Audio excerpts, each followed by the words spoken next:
Vamos a hablar el siguiente tema después de haber hecho lo que es la historia clínica, lo que es el diagnóstico por pasos y todo lo demás hasta finalmente llegar al diagnóstico multiaxial. Vamos a continuar con lo que es el plan de tratamiento. En el plan de tratamiento hay que tomar varias medidas. Es el momento en que vamos a tener que tomar una decisión sobre cómo vamos a iniciar el tratamiento del paciente una vez que tenemos el diagnóstico. Tenemos que considerar los signos vitales, el tipo de dieta, el tipo de cuidados generales, por ejemplo, control de conducta, control de sedación, control de riesgo de caídas, signos de alarma, como puede ser solicitar a la persona que vigilen lo que es el estado vital de la persona, es decir, que se mantenga acompañada, cuidado de riesgo suicida, que es importante también poner en consideración como parte del proceso de recuperación y como parte del plan de tratamiento y los cuidados generales que se deben tener el momento de dar atención a un paciente. También forma parte lo que es la recomendación de lo que puede ser el proceso psicoterapéutico, el solicitar valoraciones psicométricas, completar con una valoración psicológica completa, pero también es importante tomar en cuenta la parte de la psicoterapia y que sea encaminada o dirigida al problema que fue diagnosticado el paciente. Finalmente, usamos la parte psicofarmacológica. En la parte psicofarmacológica tenemos que tener también precaución en el uso de los diferentes fármacos. Muchos pacientes tienen temor a generar una dependencia a sustancias, pues es obvio, tenemos que las benzodiazepinas pueden provocarla, que son los ansiolíticos, y que debemos usarlo con mucho cuidado. En este momento lo que te voy a nombrar es los diferentes tipos de psicofármacos y te voy a indicar cuáles son los que más ocupamos y sobre todo los más frecuentes y los que van a encontrar mucho más en su práctica clínica, sobre todo si trabajan en la parte estatal o los medicamentos aprobados en el Ecuador por el Ministerio de Salud Pública, es decir, los que encontramos en los hospitales. Bien, tenemos que existen varios tipos de psicofármacos que son medicamentos que son usados en el área de psiquiatría. Los mismos tendremos que tener una serie de cuidados, tomar en cuenta si vamos a administrar vía oral, vía parenteral, tomar en consideración la dosis, tomar en consideración la presentación, la frecuencia que debemos dar. Una recomendación es que si vamos a ocupar este tipo de medicina, no ocupemos mini dosis, ocupemos las dosis recomendadas. Otra es iniciar desde lo menos a más. Por más que iniciemos una dosis mucho más alta, no es que vamos a tener el efecto adecuado de manera inmediata. Los fármacos tienen un tiempo para ver los efectos. En ocasiones muchos de estos medicamentos necesitan aproximadamente 2-3 semanas hasta un mes o un periodo de ventana que se conoce para hacer su efecto terapéutico. Entonces, por lo tanto, no podemos anticiparnos, sino esperar el efecto. También administrar acorde a la edad del paciente, a si existen problemas médicos, a si el paciente también va a tener los cuidados y la responsabilidad necesaria al tomar la medicación. Por ejemplo, el recetar benzodiazepinas en pacientes con ideas de quererse ir más allá puede ser muy complicado, entonces se requiere un cuidado de administración de la medicación por una tercera persona y esa recomendación es importante. También tenemos que considerar entonces que en algunos pacientes empezaremos con la mitad de la dosis recomendada hasta adaptarse, porque los efectos colaterales son los primeros en manifestarse. Hacer un seguimiento en algunos fármacos también, función hepática, función renal, el hacer controles hemáticos adecuados dependiendo del medicamento, como les digo, que vamos a usar. Es importante considerar que dentro de la parte de la psicofarmacología tenemos varios tipos de los medicamentos que se conocen como antidepresivos, como antipsicóticos, como estabilizadores del ánimo, medicamentos conocidos como estimulantes anticolinérgicos, que son ocupados sobre todo en lo que es la demencia, ¿no? Importante considerar absolutamente todos estos fármacos el momento en que vamos a administrar esta medicación al paciente. Bien, ahora vamos a hablar de cada uno de estos fármacos, sobre todo de manera general, no vamos a entrar en detalles, vamos a hablar de los diferentes tipos de fármacos, de psicofármacos en este momento, sobre todo lo que están relacionados con el uso más frecuente. Bien, tenemos, vamos a ver, ya. Tenemos los antidepresivos, dentro de los antidepresivos que con más frecuencia vamos a ocupar y los que se encuentran aprobados en el Ministerio de Salud y que lo van a encontrar es la fluoxetina, que viene en presentación de tabletas de 20 miligramos, la sertralina, que viene en presentaciones de 50 y 100 miligramos, la amitriptilina, que viene en tabletas de 25 miligramos. Son los medicamentos que podemos encontrar como antidepresivos aprobados en el Ministerio de Salud y que los encontramos por lo general en los centros de salud, en los hospitales y en las instituciones públicas. Obviamente hay otro tipo de antidepresivos como la paroxetina, que viene en tabletas de 20 miligramos, y las de liberación lenta, que son de 12,5 y 25 miligramos. También tenemos lo que es la fluvoxamina, que se conoce que viene en tabletas de 100 miligramos solamente, y el escitalopram, que viene en tabletas de 10 y 20 miligramos. En este sentido estamos dándonos cuenta de que los antidepresivos que más se ocupan en este momento a nivel público son los inhibidores selectivos de recaptura de serotonina, lo que los convierte en medicamentos de primera línea, sobre todo por su capacidad, 1, antidepresiva, 2, capacidad ansiolítica, 3, antiimpulsiva, y también están aprobados para el uso de algunos trastornos somáticos, sobre todo en relación a lo que es el dolor, y también se puede hacer el uso en pacientes con colon irritable, y ahí tendríamos que determinar cuál es el medicamento que más se podría ajustar a esa necesidad. Entonces, si vamos a empezar con dosis de medicamentos, vamos a considerar también que empezamos con la dosis mínima. Por ejemplo, si tenemos que administrar la fluoxetina o cualquiera de estos tipos de antidepresivos, debemos considerar la edad del paciente, los posibles efectos colaterales y la aprobación de la medicina. Incluso si es que puede ser usada durante el embarazo, que es importante tomarlo en consideración.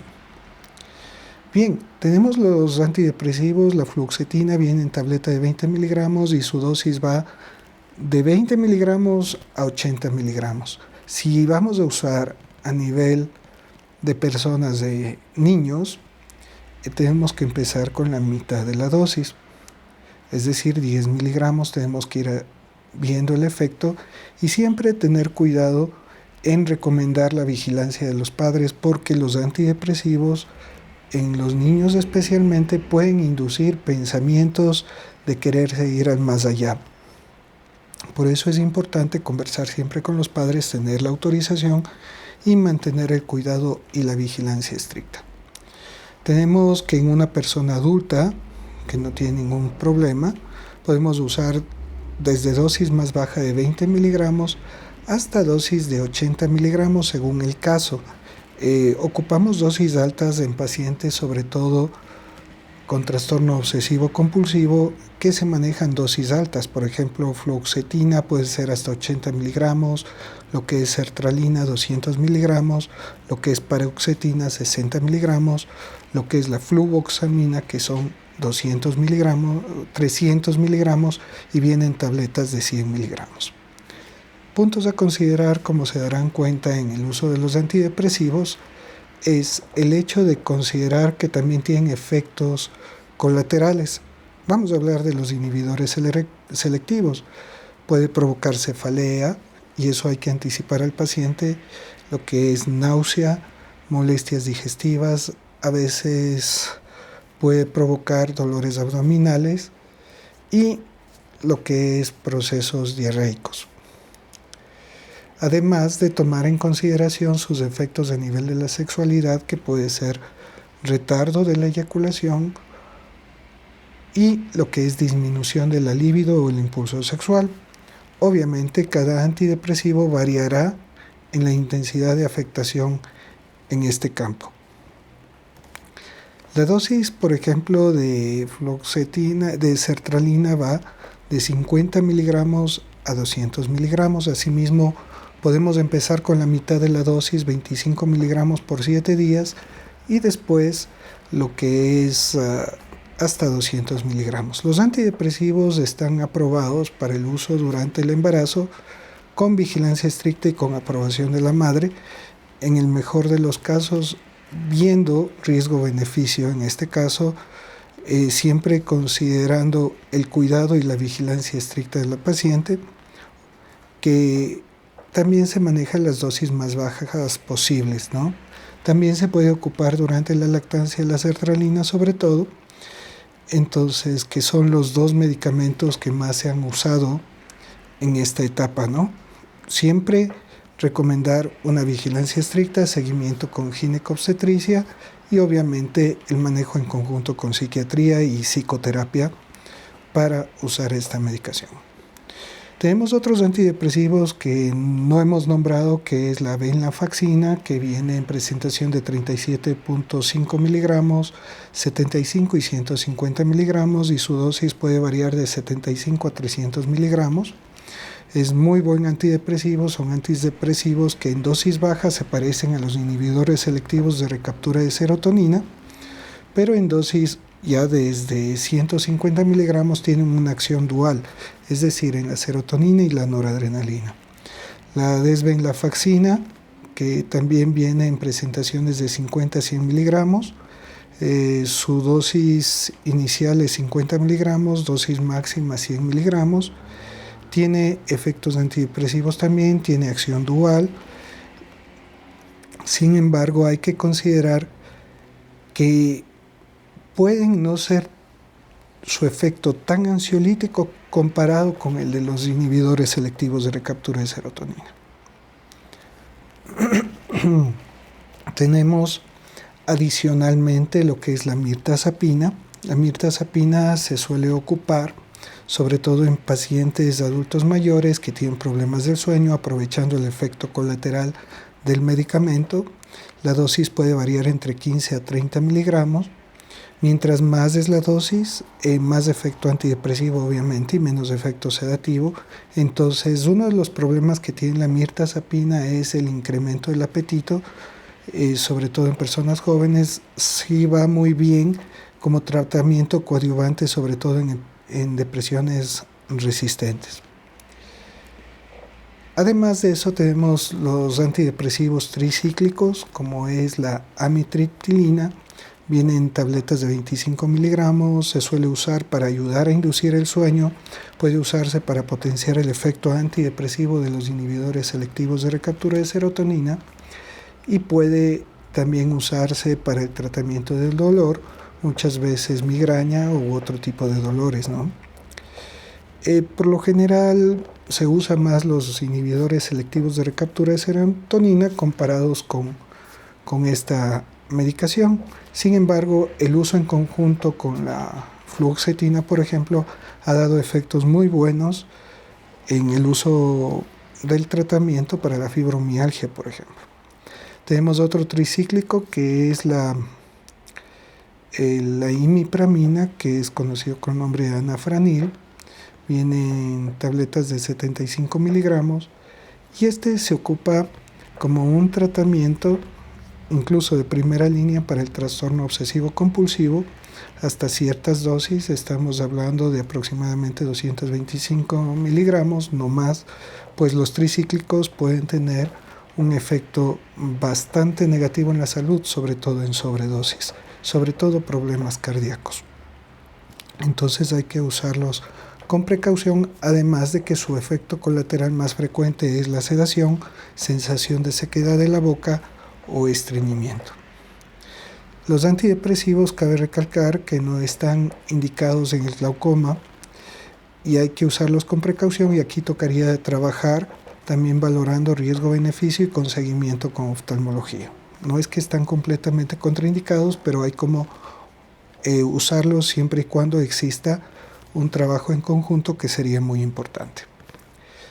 Tenemos los diferentes medicamentos antipsicóticos. Tenemos antipsicóticos que se conocen como típicos y atípicos.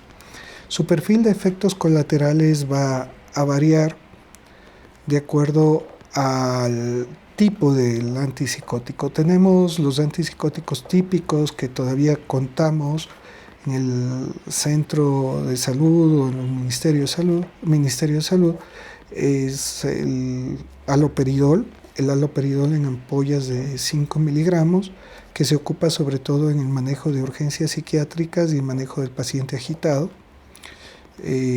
También usamos la dosis de entre 5 a 30 miligramos. Obviamente también tenemos en tabletas de 5 miligramos y en gotas, que pueden ayudarnos a hacer un uso adecuado de la medicación. Entonces, el problema del uso de esta medicación es la presencia de los efectos colaterales parkinsónicos, como el hecho de lo que es rigidez, acaticia, temblor en manos y lo que se llama distonías, movimientos bucolinguales, los ojos pueden dirigirse hacia arriba, dar cialorrea, afasia, o sea, afasia es inexpresiva más bien, no afasia, perdonen, afasia es inexpresiva, rigidez y como un caminar de robot y un movimiento de temblor de manos de este tipo. Entonces aquí es importante tomar en cuenta, en consideración, que en este caso el haloperidol es un medicamento muy incisivo de acción inmediata para control de la agitación. Sin embargo, también tiene este perfil de efectos colaterales, mientras hay que considerar que si es que el paciente no tiene una lesión cerebral que lo hace mucho más sensible a los efectos colaterales, la edad del paciente, y recordar que también tienen un potencial riesgo en lo que es tanto función en la parte eléctrica cardíaca, que hay que vigilar, sobre todo ritmo cardíaco, y pedir un electrocardiograma de control, dependiendo de la edad también y la necesidad, obviamente. Y también necesitamos considerar que el haloperidol, en este caso, no sustituye a las benzodiazepinas. El haloperidol es un tranquilizante mayor, más no un ansiolítico, más bien un tranquilizante mayor que ayuda a disminuir la irritabilidad. Se puede usar junto con benzodiazepinas según el caso y según la necesidad, ¿no? Si he descartado con un paciente un problema de consumo de sustancias, problema de alcohol, y necesito disminuir lo que es la agitación psicomotriz y al mismo tiempo generar sueño, podría usarla combinada con una benzodiazepina. Tenemos que mientras más incisivo es el antipsicótico típico, menos sedación provoca, eso es el haloperidol, y más efectos colaterales. Sin embargo, en los típicos tenemos la levomepromacina, que viene en tabletas de 100 miligramos, que es un medicamento que provoca mucha sedación, pero su poder antipsicótico es mucho menor, al igual que los efectos colaterales son menores. Lo que hay que tener cuidado aquí es la hipotensión postural, y también el hecho de que puede potenciarse el efecto si lo usamos también en conjunto con lo que es benzodiazepinas, ¿no? Bien, tenemos los antipsicóticos típicos, y los que más vamos a encontrar en el ministerio son dos tipos: la risperidona y lo que es la quetiapina. La risperidona viene en gotas y también viene en tabletas. La equivalencia de 3 miligramos en gotas son 60 gotas, lo que quiere decir es que es 1 miligramo por 20 gotas. Entonces la dosis antipsicótica viene desde 3 miligramos a 6 miligramos, o dependiendo del caso incluso 9 miligramos. Vienen tabletas de 1, 2 y 3 miligramos. Entonces, ¿qué es lo que sucede? Todos los antipsicóticos, atípicos sobre todo, tienen una cierta acción antidepresiva y estabilizadora del ánimo en dosis bajas. Las dosis más altas son ocupadas como estabilizador del ánimo también, pero también con acción antipsicótica. La risperidona tiene pocos efectos parkinsónicos, por eso se les llama atípicos.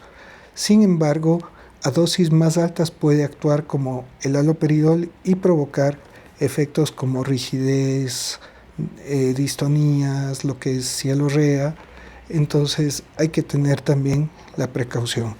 Cuando se presentan este tipo de efectos, por lo general usamos anticolinérgicos como el viperideno, que se puede dar entre 2 a 8 miligramos según los efectos colaterales, aunque la recomendación es disminuir la dosis del antipsicótico en este caso, pero sin embargo se ocupa con frecuencia lo que es el viperideno en tableta de 2 a 4 miligramos hasta 8 miligramos al día, divididos y fraccionados, para el uso del parkinsonismo inducido por medicación.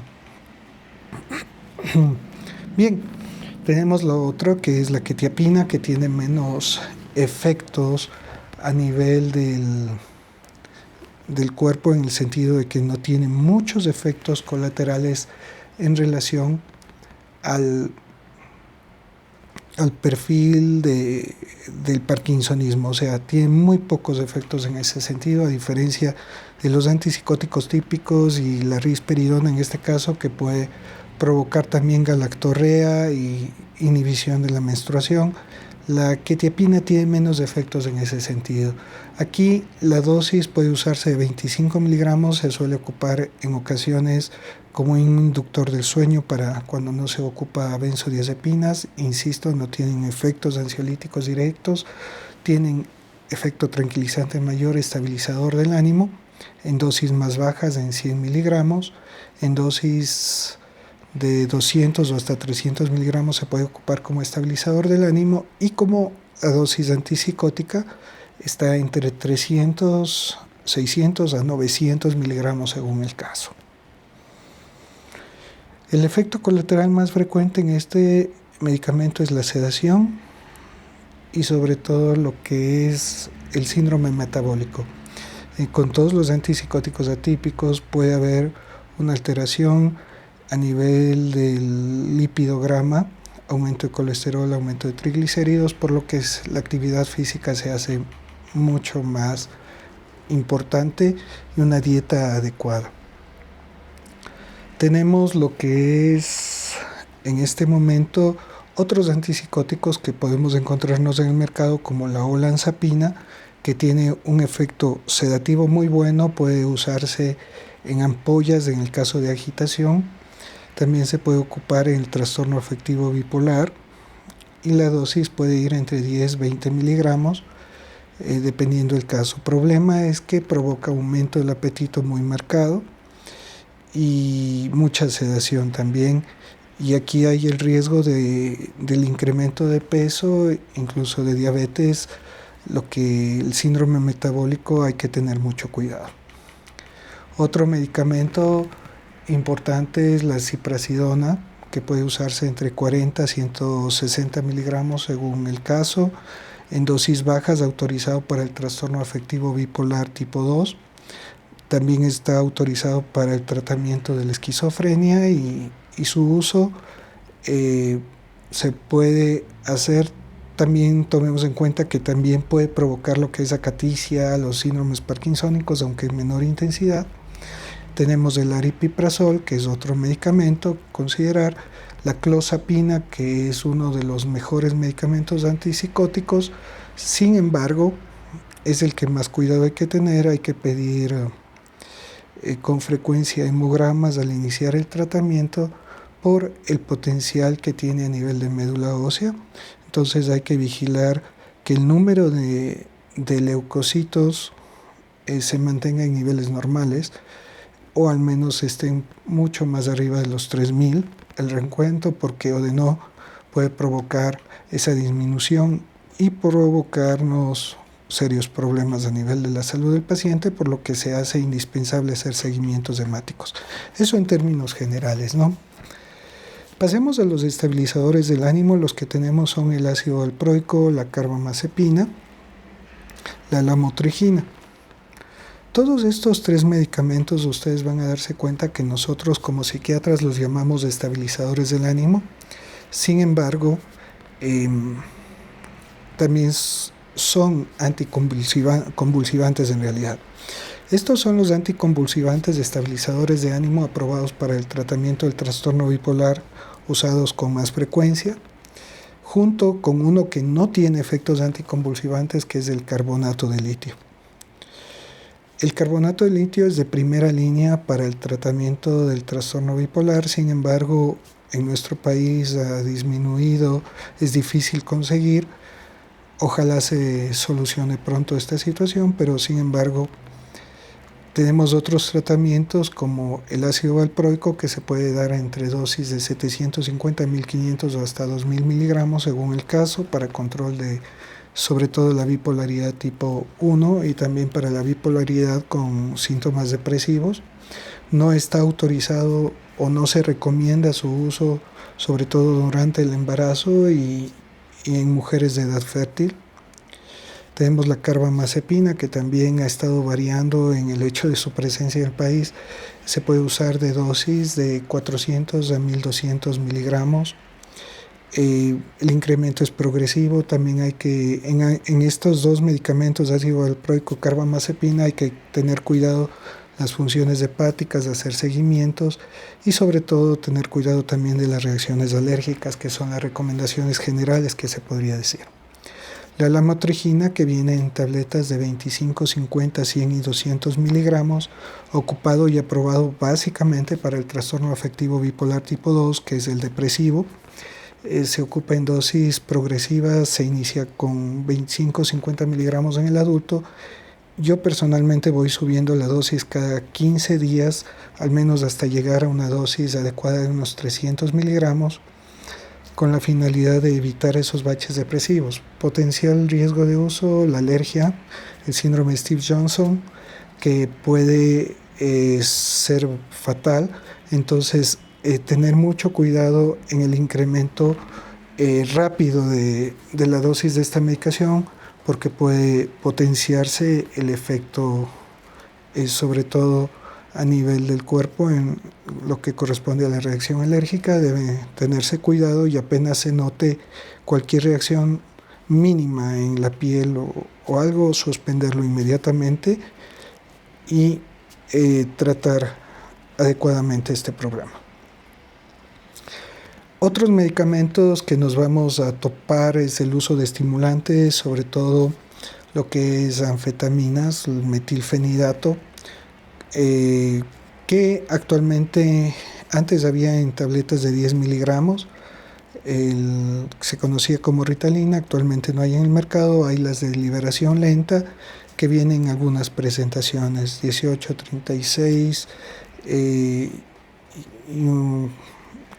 y un poquito más de dosis, que no suelo ocuparla yo en realidad, pero se ocupa esas dosis en los niños y en pacientes o están recomendados en trastorno por déficit de atención e hiperactividad. Y así tenemos otros medicamentos como que son importantes conocer, como los anticolinérgicos, que ya habíamos conversado, que es el viperideno, que se ocupa para las molestias, para el parkinsonismo inducido por medicación. Otros medicamentos que tenemos que son estimulantes, pero no tienen efecto parecido a las anfetaminas que nos vamos a encontrar, es el modafinilo. Estos por lo general no tenemos en el ministerio. El modafinilo, que viene en tabletas de 100, 200 miligramos, que se ocupa sobre todo en lo que es el aletargamiento diurno, en lo que es esas somnolencias o esos problemas del sueño durante el día de personas que tienen sobre todo apnea del sueño e hipersomnia diurna, ¿no? Entonces no tienen un efecto estimulante como el de las anfetaminas. Sin embargo, hay que tener cuidado porque sí podrían precipitar en algunos casos un problema de un switch hacia la euforia e irritabilidad, ¿no? También tenemos que es importante considerar que todos estos medicamentos tienen que empezarse con dosis bajas.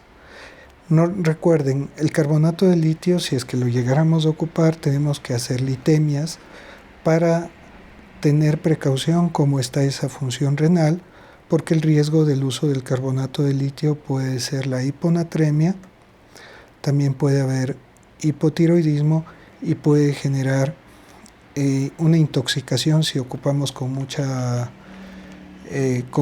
un incremento demasiada dosis que puede dar temblor, irritabilidad, taquicardia o incluso puede llevar a la muerte.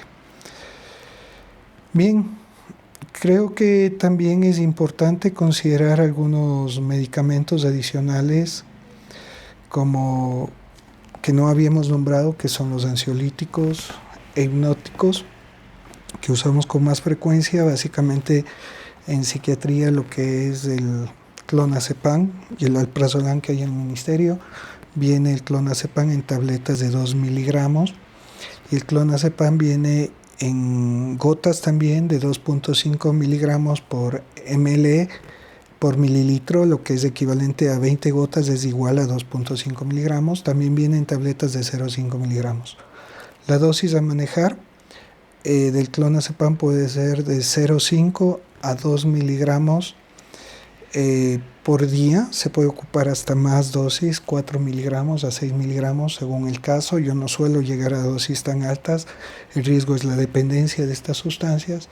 El alprazolam se puede ocupar de 0.25 a 2 miligramos y su presentación única que hay en el mercado es tabletas de 0.5 miligramos. El lorazepam también lo podemos encontrar, aunque ya no en el ministerio, de 1 a 2 miligramos. Su vida media es mucho más corta y se puede ocupar de 1 a 4 miligramos por día en dosis divididas. El antídoto es el flumazenil. También tomando en cuenta otro ansiolítico que usamos con frecuencia es el diazepam, que puede venir en tabletas de 5 a 10 miligramos, sin embargo ya no se lo ocupa mucho, no encontramos fácilmente en el mercado, pero sí vienen ampollas de 10 miligramos y se puede ocupar de 10 a 30 o 40 miligramos al día. Sin embargo, es importante vigilar el uso de la medicación, siempre evitar la combinación con medicamentos supresores de la función respiratoria, en especial con el alcohol. Las benzodiazepinas se ocupan también para el tratamiento del síndrome de abstinencia por alcohol.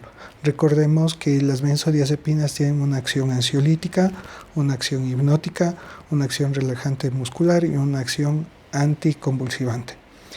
Y ahora, finalmente, el antídoto cuando existe una sobredosis o sospechemos de una sobredosis de benzodiazepinas, desde el flumazenil, que es un antagonista de las benzodiazepinas, y vamos a ocupar de 0.2 miligramos intravenosa de manera inicial, seguido de 0.3 miligramos intravenosa en intervalos de 1 minuto hasta un máximo de 1 miligramo.